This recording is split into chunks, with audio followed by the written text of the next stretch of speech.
What's up, you guys? Slim here at Team Symmetry, here to bring you guys the next episode of The Good, the Bad, and the Yu-Gi-Oh! And as you guys can see, I am going to do it on Atlanteans, Mermails, whatever you want to call it, Merlanians. I'm sorry for the lack of this segment with the recent YCS and getting all those profiles up. This segment had to take a back seat, but I'm back to do it again today.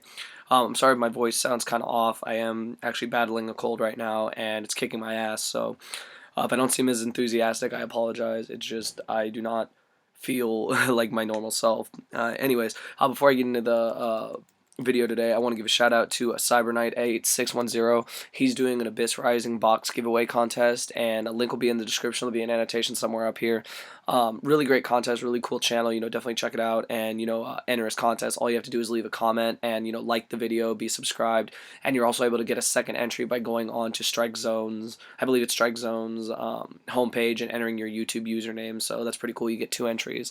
So shout out to that. It'll all be in the description. Anyways, we're here to talk about Atlanteans.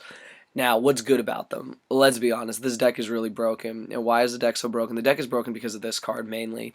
Glacier, the Elemental Lord, is a bitch. Like, it's so easy for this deck to get 5 water monsters into the grave, and even if they get more than that, they have salvage, and they have other cards that can help them, get the monsters back to exactly 5. And this card is a delinquent duo. Basically, you lose 2 cards, and it's devastating. Not only that, this deck has a ridiculous consistency. Summoning Gen X Undyne turn 1 is amazing, because you usually summon Gen X Undyne, and you'll drop Dragoons, and you'll search, and you'll get a controller to hand. So basically, it's a +2 every turn, and it's also a cost, so effectively it doesn't do shit to this card. The only way to really stop this card is to warning it, or to negate its summon altogether, which is warning, judgment, and other stuff. But other than that, the card can't really be stopped. Now, this is just a random build. This is one of the builds that topped one of my regionals, and it was the only one I really had on file. So, some of the cards here may be right, may be wrong. Other things about this deck, you guys already know. You've got the Infantry, which is able to, give you an additional normal summon, which is broken with Deep Sea Diva, and this card, pops face up. The Marksman pops face down. And if it inflicts battle damage, you special another level 4. So you can really combo off these cards. These little monsters do a lot of work. Deep Sea Diva is the heart of the deck when it comes to another normal summon compared to Undyne. You guys already know they get this out, they bring this guy out, and you can do broken combos where if you have Megalo, which is another bitch of the deck, if you have Abyss Megalo out, you can tribute Infantry, and it combos really nicely. And when it's sent to the graveyard for Megalo's effect, you're able to pop a card, so that's really good. The Abyss Spikes, you guys already know, another good normal summon. You discard the water monster, you get its effect, and then you get to add another card to your hand, so it's really, really easy. It's so easy to get to Deep Sea Diva. It's so easy to get to 5 monsters in grave, water monsters to summon Glacier, that the deck has a lot of just power plays that's very hard to play against. So that's what's good about it. The deck's extremely consistent. The deck is devastating. The deck really does make you, stay on your toes when playing. Lind is amazing with Abyss Sphere. Abyss Sphere, I think, is one of the most broken cards in the deck, just for the fact that, the turn 1 play is usually summon Gen X Undyne, do your Dragoons play, get your controller, get your Diva, get whatever card you get to your hand. Usually you will search Glacier or Megalo, depending on your hand situation, and then setting Abyss Sphere. That's such a good opening play. It's so hard to stop, because even if you get past the Undyne, you still got to worry about what they bring out with Abyss Sphere. Usually they'll bring out Lin.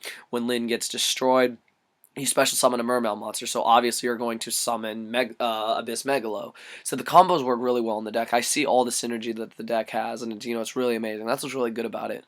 The people are wondering, what's bad about this deck? What problems will this deck encounter that make it, subject to losing?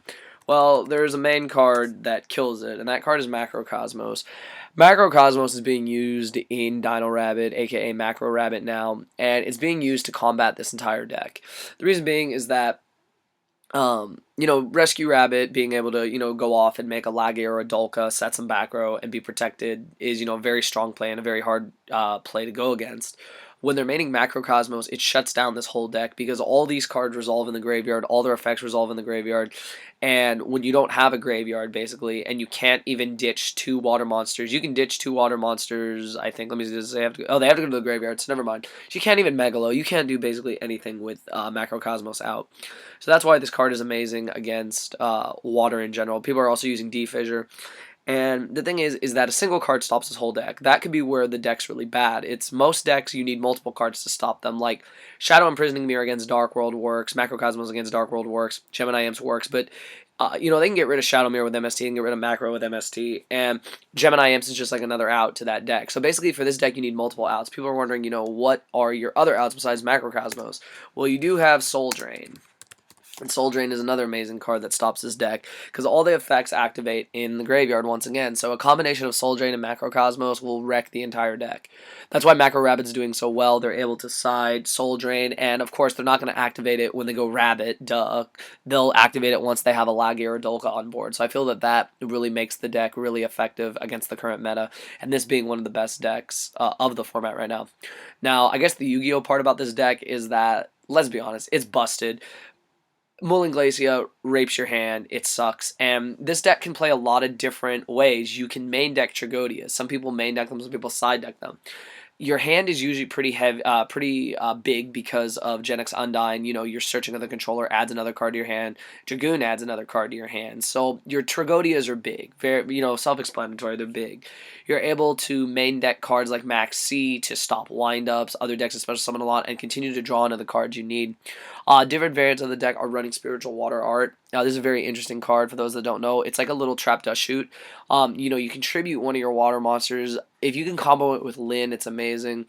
Oh, wait, let me see. It has to be destroyed. Never mind. I don't think it works with Lyn, but it works. Just there's a lot of synergy. Being able to get, let me see. Does it work with Spike? No, it doesn't work with Spike. But the ability to look at your opponent's hand, know what's in their hand, and safely make your plays is amazing. Like if you know your opponent has Gores or Trigodia, you take it away, and then you just push for game. You're able to OTK very quickly in this deck.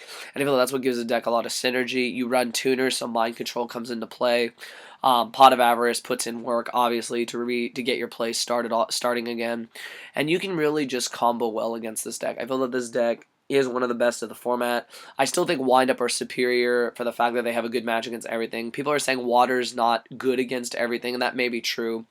Because Windup have a better match against Macro Rabbit than this probably will, but you also have to take into chance that Macrocosmos is 1 to 2, maybe even 3 cards if they main deck it. Are they going to draw it? Are they going to have it? And if not, you're in a safe position to make your plays, and if they draw it too late, you've already won. So I feel that Atlanteans, Mermails, Merlandians, whatever you want to call it, is a very, very stable deck in the format. It's an expensive deck, but, in Yu-Gi-Oh, you have to spend money if you want the best deck, unfortunately.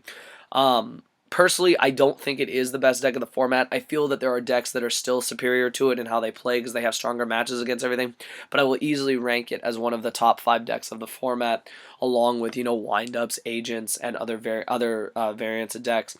I would say, though, that because of this deck's release, it has made Rabbit a lot more playable because Jurek Guaiba can run over a Genex Undyne turn 1, you can make a Lagia, and if they don't have the Abyss Sphere, they're in trouble because you can negate their normal summon. However, Megalo does get around them. Like, if you can make Dolka, you're in a better position because you can, negate the effect and hopefully protect it with back row. But I feel that this deck is going to be very successful for the rest of the format. Will it get hit when the new list comes around? Probably. I don't know how they would limit it. Like, they might hit Megalo to 1 or they might do something. But other than that, I think the deck's really stable. It does a lot of stuff. It's like a lower version of Windup and Insectors because it does combo a lot with its monsters, with Deep Sea Diva and Undyne, and like Insectors, it pops stuff through Infantry and through Marksman. So I feel that it's a combination of those two decks, just at a different level and a different playstyle, and I feel that that's what makes the deck really, really good. So that's my thoughts on Atlanteans, Mermails, Merlandians, whatever you guys want to call it. I feel the deck's very solid, and it's very, what's the word? I guess it's very good for the format, meaning that it can play against everything in the format and have decent matches. People say the deck's unfair. They've said that about every deck in the format. They said Insectors are unfair, Windups are unfair, Rabbit is unfair. There's just another deck, you guys. It's just another deck that you have to prepare for. You have to side against. Like I said, Soul Drain and Macrocosmos put in work against this deck. Being able to lock down their graveyard and not let anything go to the graveyard or lock down their graveyard plays is essential to beating this deck. But comment below with your thoughts. Do you like Atlanteans? Do you not like Atlanteans? Do you think they're all hype? Do you think that the deck is going to get better with the release of the new set? Do you think that the deck will flop? Do you think it will get hit in March, etc.? I personally feel that the deck is good. I have nothing against the deck. I don't like playing against it, but at the same time, it does make me play better games when I play against it. So I feel that it is a solid deck, and there are outs to it. There are outs to every deck in this format. You just have to know what they are and how to activate them at the correct time to make the most beneficial pushes so that you are successful in winning the game. But comment below with your thoughts. Thumbs up this video. 150, 200 plus likes for the next episode would be great. And once again, shout out to CyberKnight8610. Link will be in the description, annotation up here to his contest. And I just hope you guys really enjoyed this video, and I hope that I feel better soon so I don't sound so unenthusiastic when making these videos. But that's all I got to say, you guys. So thank you for watching.